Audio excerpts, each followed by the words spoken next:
سج گئی دوستو بزم نوری، ہم دلوں کو سجائے ہوئے ہیں۔ آج موسم ہے کتنا سہانا، میرے سرکار آئے ہوئے ہیں۔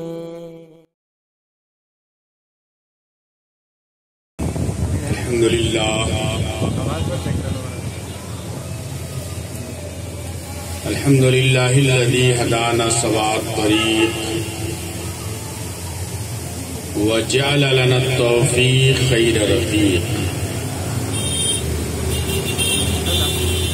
والصلاة والسلام علی من ارسلہ ھدی وبالاہتداء حقیق ونورا بہ الاقتداء یلیق، وعلى آلہ واصحابہ الذین صعدوا فی مناہج الصدق بالتصدیق وصعدوا فی معرج الحق بالتحقیق، اما بعد۔ بسم اللہ الرحمن الرحیم۔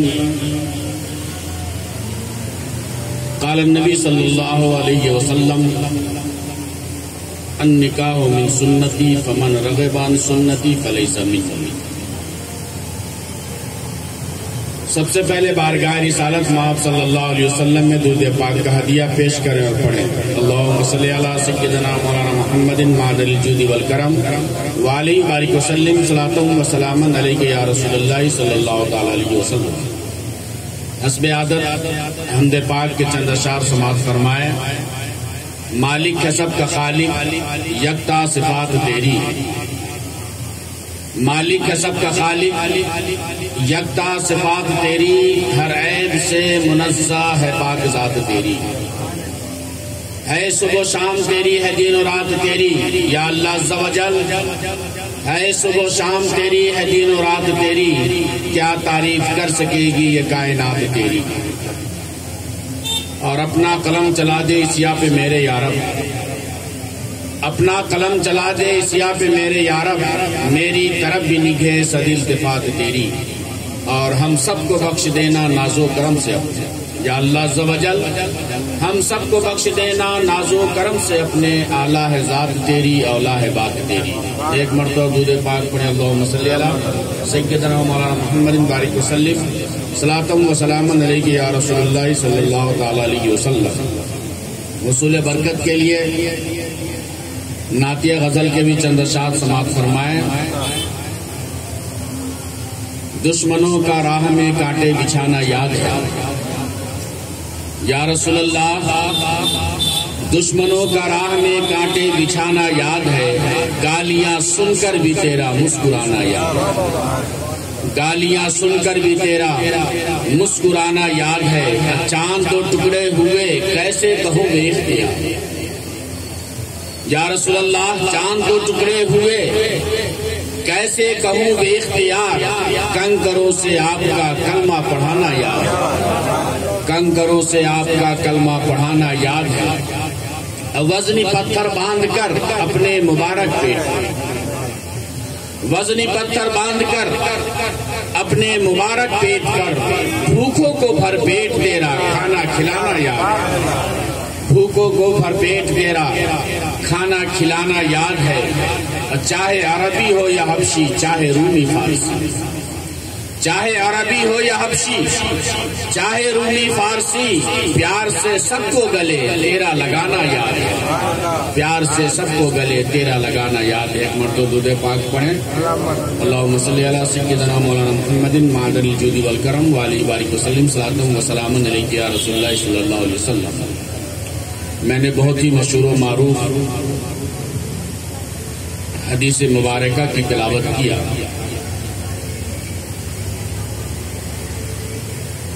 جس حدیث مبارکہ کو آپ لوگ ہر نکاح میں خطبہ کے دوران سنتے ہیں کہ حضور اکرم صلی اللہ علیہ وسلم نے ارشاد فرمایا کہ النکاح من سنتی، نکاح میری سنت ہے، فمن رغب عن سنتی فلیس منی، جس نے میری سنت سے روگردانی کیا وہ میرا نہیں۔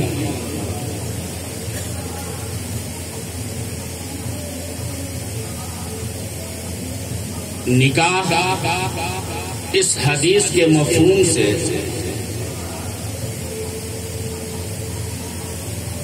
یہ معلوم ہو رہا ہے کہ نکاح سنت ہے،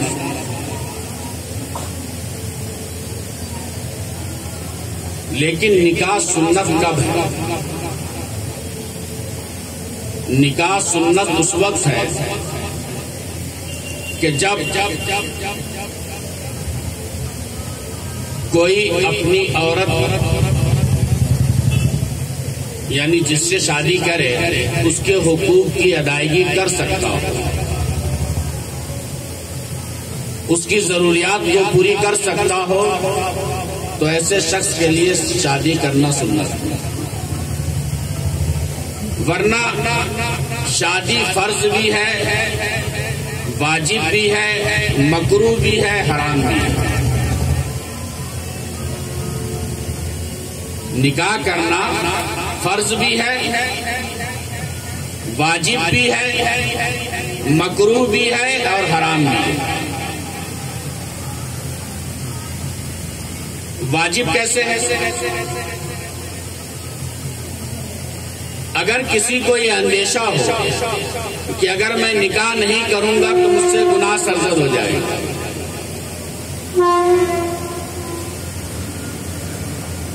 اگر کسی کو یہ اندیشہ ہو کہ اگر میں نکاح نہیں کروں گا تو مجھ سے گناہ سرزد ہو جائے گا، تو ایسے شخص کو نکاح کرنا ایسے شخص کے لیے واجب ہے۔ لیکن اگر اسی شخص کو اس بات کا یقین ہو جائے کہ اگر میں شادی نہیں کرتا ہوں، میں نکاح نہیں کرتا ہوں، مجھ سے گناہ سرزد ہو ہی جائے گا، یقین ہو جائے، تو ایسی صورت میں شادی کرنا فرض ہے۔ اگر اندیشہ ہے تو واجب، اور اگر یقین ہو جائے کہ مجھ سے گناہ سرزد ہو جائے گا تو ایسے شخص پر نکاح کرنا فرض ہے۔ اب وہ چاہے مرد ہو یا عورت،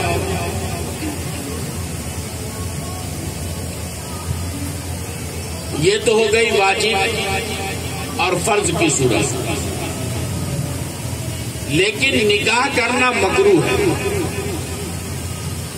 کب؟ کہ اگر کسی کو یہ اندیشہ ہو کہ اگر میں نکاح کر لوں گا تو اپنے بیوی کے حقوق کی ادائیگی نہیں کر سکتا، میں اس کی ضروریات کو پوری نہیں کر سکتا، اگر اندیشہ ہے تو نکاح کرنا مکروہ ہے۔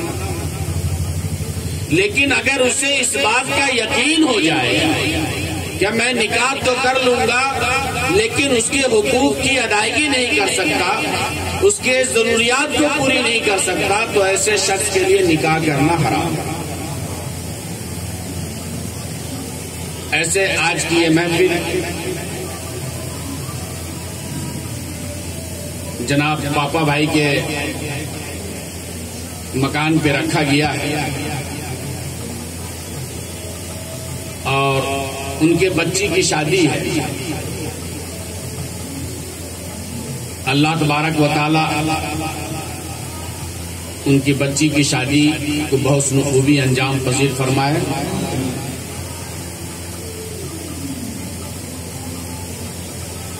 حدیث مبارکہ میں ہے کہ جس گھر میں لڑکی ہوتی ہے اللہ تبارک و تعالی اس پر روزانہ 12 رحمتیں نازل فرماتا ہے۔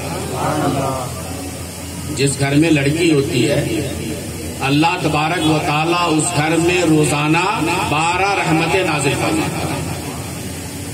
بلکہ حضور اکرم صلی اللہ علیہ وسلم نے ارشاد فرمایا کہ فرشتے ایسے گھروں کی زیارت کرتے ہیں۔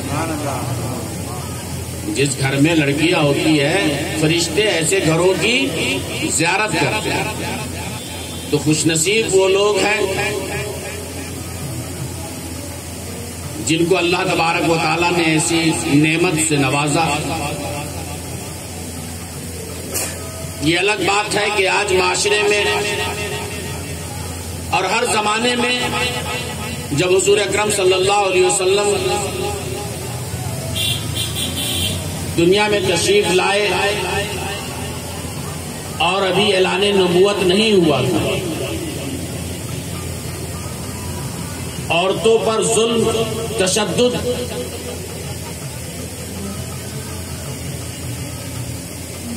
اس قدر زیادہ تھا کہ جو بیان نہیں کیا جا سکتا۔ جس گھر میں بچیاں پیدا ہو جاتی تھی اس گھر میں گویا کہ ایک طرح سے نحوست ہو جاتی تھی، یعنی بچی کا پیدا ہونا اس زمانے میں منحوس سمجھا جاتا تھا۔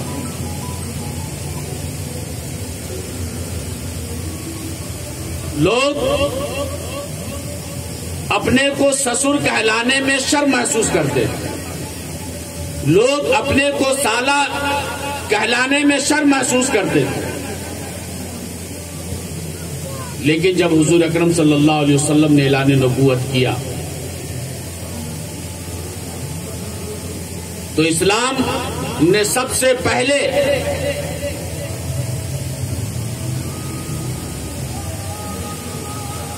حضور اکرم صلی اللہ علیہ وسلم نے عورتوں کے حقوق کا خیال رکھا۔ بیوہ عورتوں کو اسلام سے پہلے بہت ہی بری نگاہ سے دیکھا جاتا تھا۔ حضور اکرم صلی اللہ علیہ وسلم نے بیوہ عورت سے نکاح کیا۔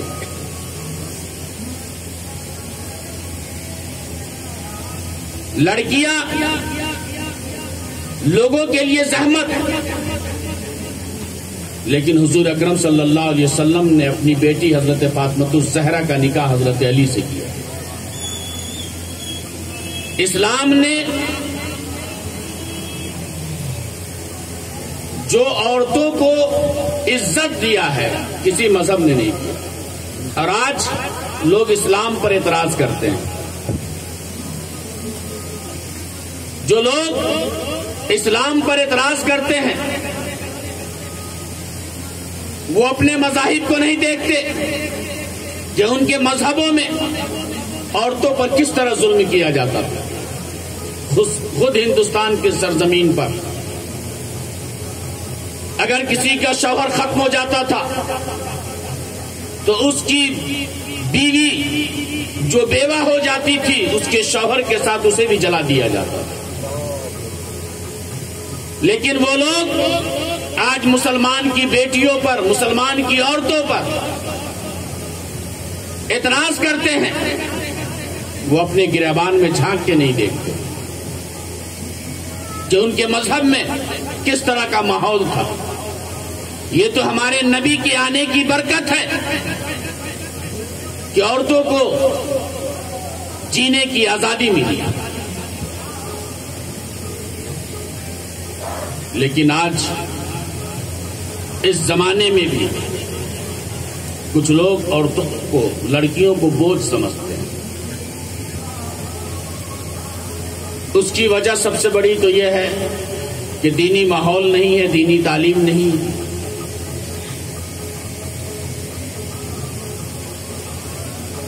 دنیاوی تعلیم تو دے دیتے ہیں۔ پہلے زمانے میں لوگ اپنے بچیوں کو دینی تعلیم زیادہ دیتے تھے، دنیاوی تعلیم کی طرف ان کا رجحان نہیں تھا۔ لیکن آج ماحول یہ ہو چکا ہے کہ لوگ لڑکیوں کو زیادہ پڑھاتے ہیں، اور وہ کہتے کیا ہے کہ لڑکیاں پڑھنے میں بہت ذہین ہوتی ہیں، اس لیے اسے زیادہ پڑھایا جائے۔ حالانکہ ایسا کچھ نہیں ہے۔ حدیث مبارکہ میں ہے کہ اللہ تبارک و تعالیٰ نے جب عقل کو پیدا فرمایا تو اس عقل کے 1000 حصے فرمایا۔ کتنے حصے فرمایا؟ 1000 حصے فرمایا۔ یعنی جب اللہ تبارک و تعالیٰ نے عقل کو پیدا فرمایا تو اس عقل کو 1000 حصوں میں تقسیم کر دیا، اور 999 حصہ اللہ تبارک و تعالیٰ نے اپنے آقا جناب محمد رسول اللہ صلی اللہ علیہ وسلم کو عطا کر دیا، اور ایک حصہ جب بچا تو پھر اس ایک حصے کو 10 حصوں میں تقسیم کیا،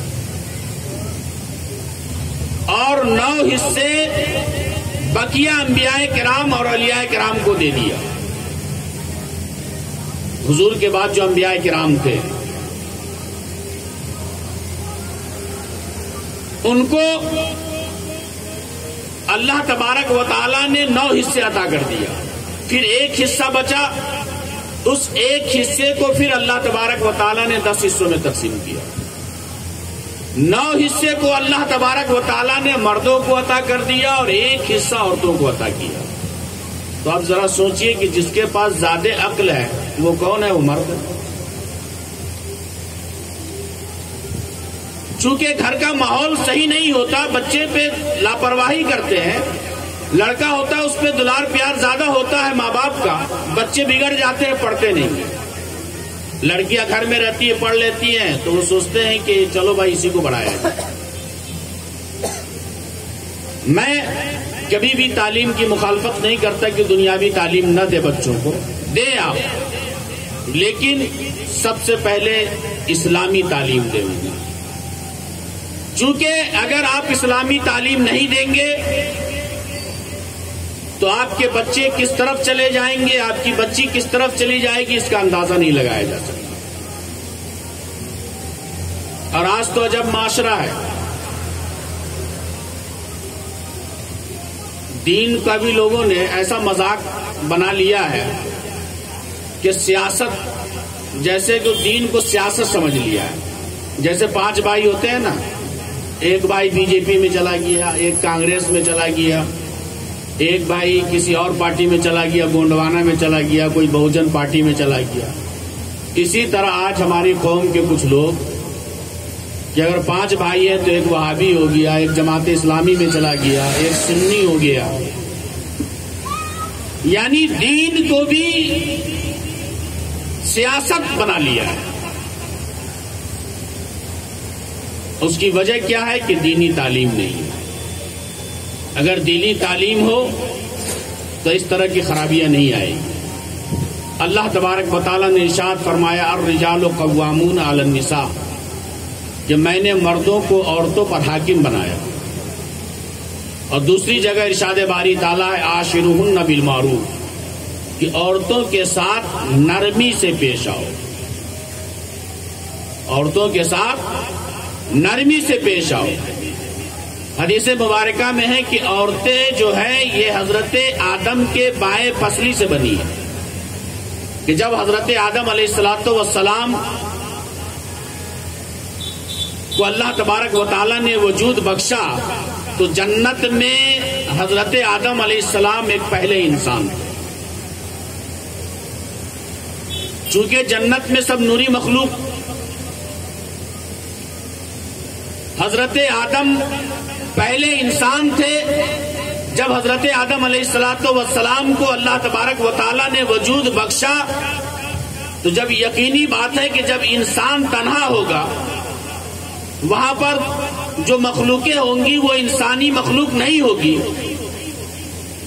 تو اس میں گھبراہٹ بھی ہوگی، بے چینی بھی ہوگی، بے قراری بھی ہوگی۔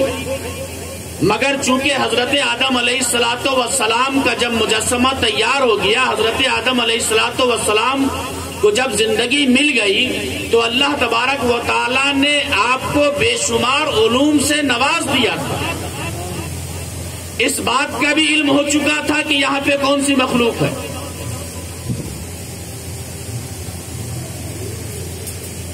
جنت میں کتنی مخلوقیں تھیں، ان تمام چیزوں کا علم اللہ تبارک و تعالیٰ نے حضرت آدم کو عطا کر دیا تھا۔ اس کے باوجود حضرت آدم علیہ السلام کو جنت کے اندر تنہائی محسوس ہوئی، تو حضرت آدم علیہ السلام کی بائیں پسلی سے اللہ تبارک و تعالیٰ نے حضرت حوا کو وجود بخشا۔ تو حدیث مبارکہ میں ہے کہ عورتیں چونکہ بائیں پسلی سے ہیں، اور چونکہ بائیں پسلی جو ہے ٹیڑھی ہڈی ہوتی ہے، اس لیے اس پر زیادہ سختی، زیادہ اس پر شدت نہ کرو، اس لیے کہ اگر تم اسے سیدھا کرو گے تو وہ ہڈی ٹوٹ جائے گی۔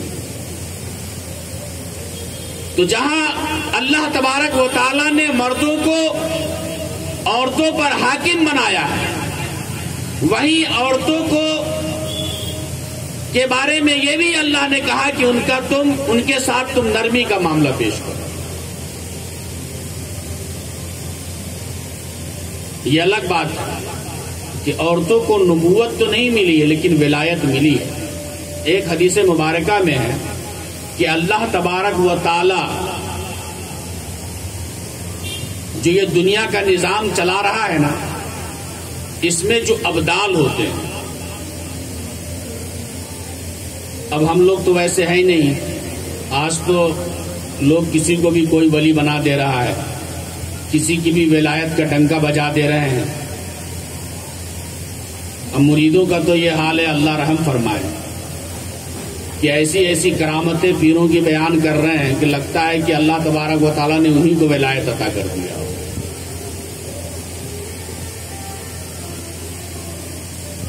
جب اللہ تبارک و تعالیٰ نے ہمیں اور آپ کو عقل سلیم دیا ہے تو ہم ایسی باتیں نہ کریں جس سے ہماری آنے والی نسلیں ہمارے بزرگوں پہ طعن و تشنیع کریں،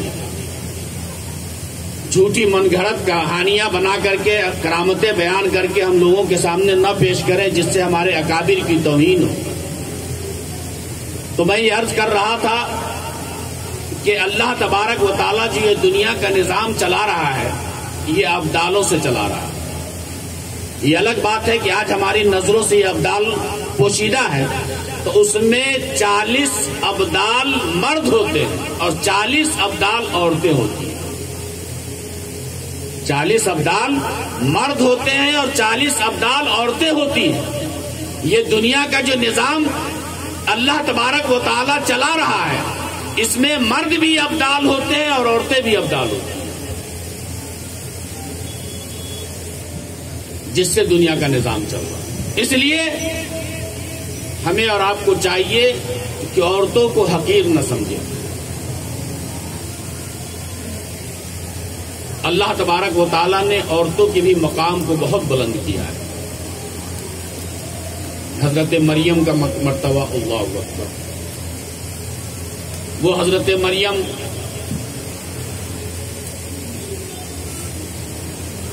جس کے پاس نبی جا کر کے دعا کرتے تھے، حضرت زکریا، وقت اتنا نہیں ہے کہ میں اس کی طرف لے چلوں، کہ حضرت زکریا جو ہے حضرت مریم کی بارگاہ میں جا کر کے دعا کرتے تھے۔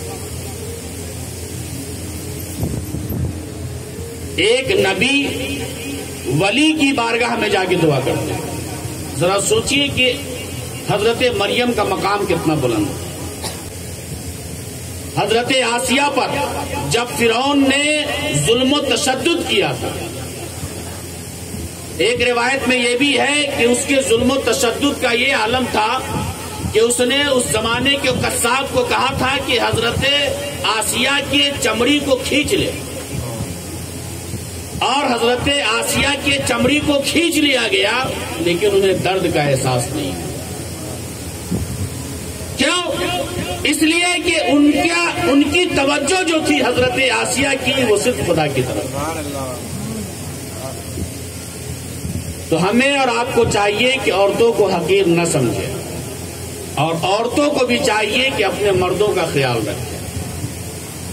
حدیث مبارکہ میں ہے، صاحب بہار شریعت نے بھی اس حدیث مبارکہ کو نقل کیا ہے، حضرت امام احمد حضرت انس سے روایت کیا ہے کہ حضور اکرم صلی اللہ علیہ وسلم نے ارشاد فرمایا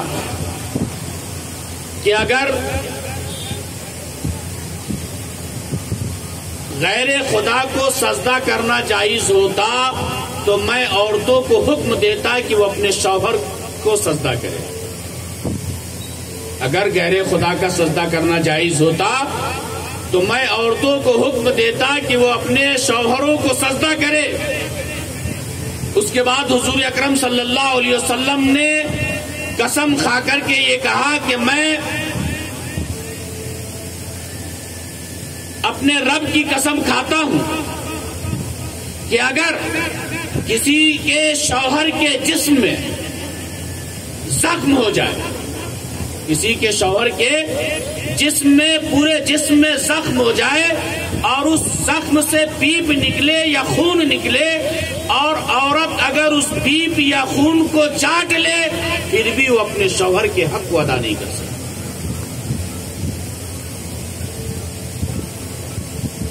آج شادی کر کے لڑکیاں جاتی ہیں، میں ان کے والدین سے بھی یہ کہنا چاہتا ہوں کہ جب بچیاں آپ کے گھر سے رخصت ہو تو انہیں نصیحت کریں کہ بیٹی، جب تم اپنے ماں باپ کو چھوڑ کر کے جا رہے ہو، اتنی بڑی قربانیاں دے رہے ہو، اپنے بھائی کو چھوڑ رہے ہو، اپنے رشتہ دار کو چھوڑ رہے ہو، اپنے گھر کو چھوڑ رہے ہو، اپنے وطن کو چھوڑ رہے ہو، اور اب دوسرے خاندان میں جا رہے ہو، دوسرے گھر میں جا رہے ہو، جب تم اتنی بڑی قربانی دے رہی ہو تو اپنے شوہر کے حقوق کی ادائیگی کرو۔ اگر شوہر ظالم بھی ہو تو اس کے ظلم کو برداشت کر لینا۔ مگر آج افسوس تو یہ ہوتا ہے کہ اگر سسرال میں کچھ معاملہ ہوتا ہے تو ماں باپ پہلے چلے جاتے ہیں لڑنے کے لیے، بیٹی کو نہیں سمجھاتے۔ وقت اتنا نہیں کہ میں اسے واقعات بیان کروں، میں بہت سے ایسے واقعات ہیں کہ کیسے کیسے ظالم شوہر ہوا ہے۔ ایک ایسا ظالم شوہر تھا جو ہمیشہ اپنی بیوی پہ سختی کرتا تھا اور بیوی سے کہتا تھا کہ تم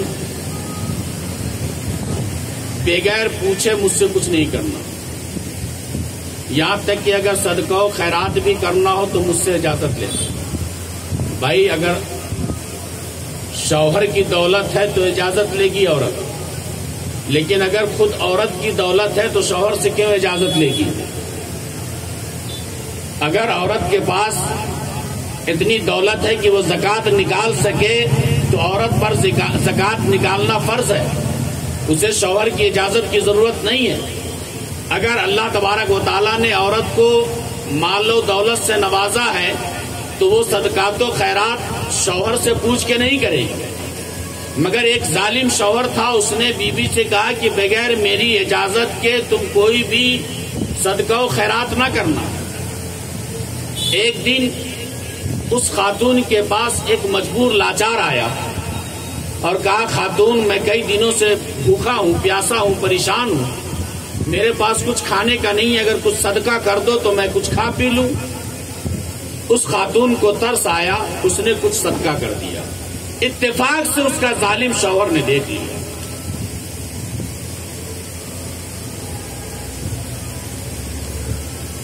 شوہر ظالم تھا، جب دیکھا کہ میری بیوی بغیر مجھ سے پوچھے صدقہ کر دیا، وہ آگ بگولا ہو گیا اور بیوی سے کہنے لگا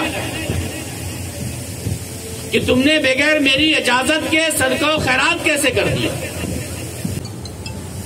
وہ بیوی پر بہت زیادہ غصہ ہو گیا کہ تم نے بغیر میری اجازت کے صدقہ کیا تو کیسے کیا؟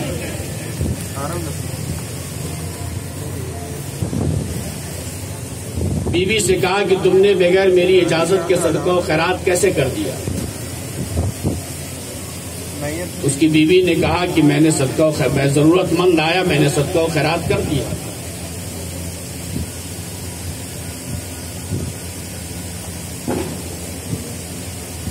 اتنا کہنا تھا کہ اس ظالم شوہر نے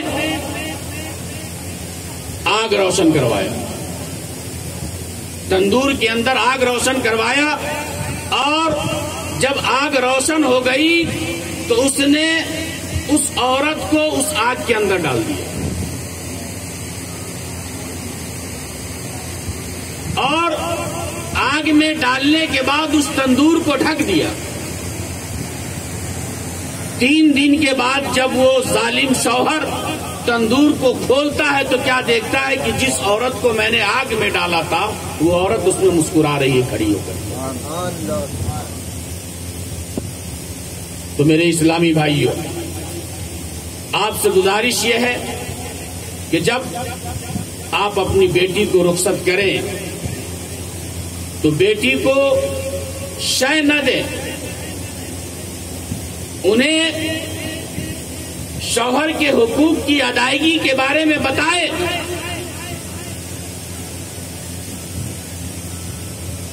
ساس سسر کی عزت کرنا بتائے،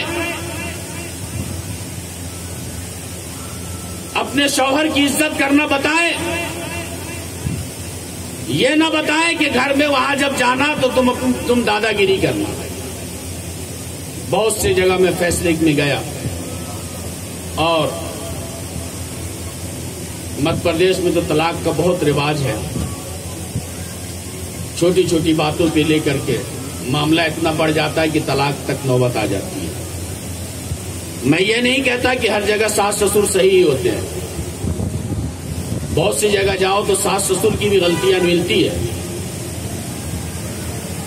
کہ وہ اپنی بیٹی کو تو بیٹی سمجھتے ہیں، لیکن جب دوسرے کی بیٹی اپنے گھر آتی ہے تو اس کے ساتھ ان کا رویہ غلط ہوتا ہے۔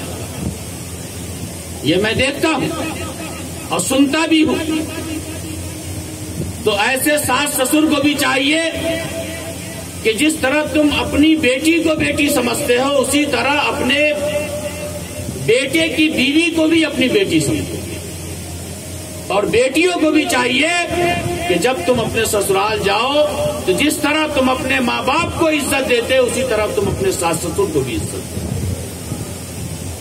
جب اس چیز کا خیال رکھو گی تو تمہاری دنیا بھی اچھی ہوگی اور آخرت بھی اچھی ہوگی۔ حدیث مبارکہ میں ہے کہ جب عورت اپنے شوہر کا کپڑا صاف کرتی ہے، جب عورت اپنے شوہر کا کپڑا صاف کرتی ہے تو اللہ تبارک و تعالی اس کے نامہ اعمال میں 2000 نیکیاں لکھ دیتا ہے اور 2000 گناہوں کو مٹا دیتا ہے اور 2000 درجات کو بلند فرما دیتا ہے۔ تو ذرا سوچئے کہ جب شوہر کے کپڑا صاف کرنے میں اتنا بڑا انعام ملتا ہے تو اب اگر کوئی شوہر کی خدمت کرے تو اللہ تبارک و تعالیٰ کا کتنا انعام ملے گا۔ حدیث مبارکہ میں یہ بھی آیا ہے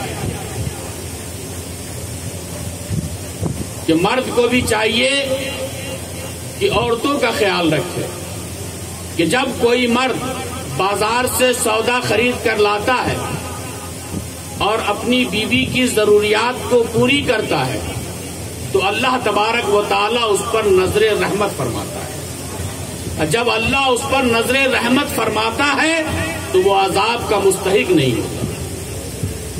بلکہ ایک روایت میں یہ بھی ہے کہ جب کوئی مرد اپنی بیوی کو خوش کرتا ہے تو اس کا خوش کرنا بلکہ خدا کی بارگاہ میں رونا ہے، خدا کے خوف سے رونا ہے، اور جو خدا کے خوف سے روتا ہے اللہ تبارک و تعالیٰ اس پر جہنم کی آگ کو حرام فرما دیتا ہے۔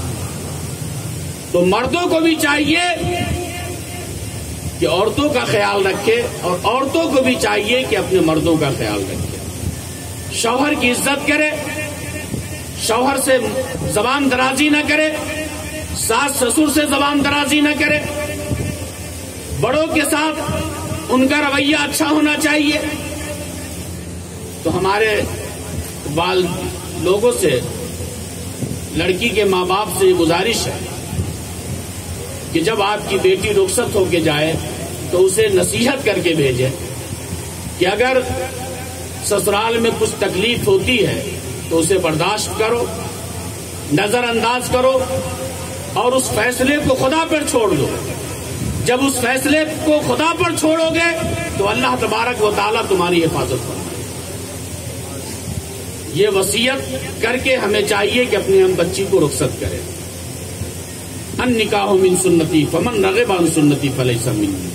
حضور اکرم صلی اللہ علیہ وسلم نے ارشاد فرمایا نکاح میری سنت ہے، جس نے میری سنت سے روگردانی کی وہ میرا نہیں۔ تو میرے اسلامی بھائیوں، نکاح یہ ایک ایسا مضبوط رشتہ ہے اور نکاح ایک ایسی عبادت ہے کہ جس عبادت کا ثواب اس وقت تک ملتا رہتا ہے جب تک آپ نکاح میں رہتے ہیں۔